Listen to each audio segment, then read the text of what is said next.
किसान भाइयों, पिछले 3-4 सालों के दौरान देखा गया है कि फसलों की बिजाई के समय डीएपी की भारी मात्रा में कमी हो जाती है। इस परंपरा को जारी रखते हुए इस बार भी देश में डीएपी की भारी कमी बनी हुई है। साथियों, डीएपी के बिना गेहूं की बुवाई करना सीधे तौर पर उत्पादन घटाने जैसा है। डीएपी हर फसल के लिए एक महत्वपूर्ण खाद है जो फसल के उत्पादन को बढ़ाने में बहुत ज़्यादा महत्वपूर्ण भूमिका निभाती है।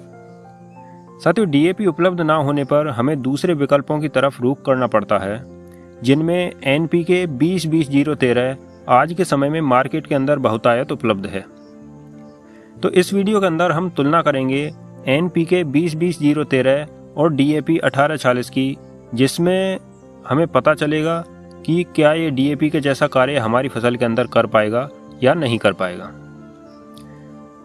साथियों, जो एनपीके है इसके अंदर 3 पोषक तत्व होते हैं। पहला नाइट्रोजन, दूसरा फास्फोरस, तीसरा सल्फर। इसमें पोटास की मात्रा नहीं होती है। एनपीके 20-20-013 में नाइट्रोजन की जो मात्रा है वो 20% होती है, यानी एक बैग में 10 किलोग्राम नाइट्रोजन होगी।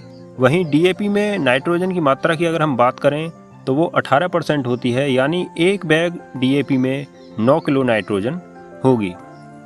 दूसरा एनपीके 20-20-13 में जो फॉस्फेट की मात्रा है वो भी 20% होती है, यानी एक बैग एनपीके 20-20-013 में 10 किलोग्राम फॉस्फोरस उपलब्ध होती है, जिसमें से 85% पानी में घुलनशील होती है।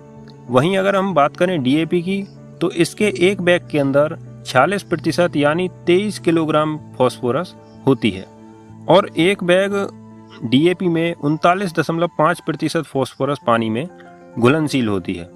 तीसरा तत्व जो एनपीके 20-20-013 के अंदर होता है वो है सल्फर।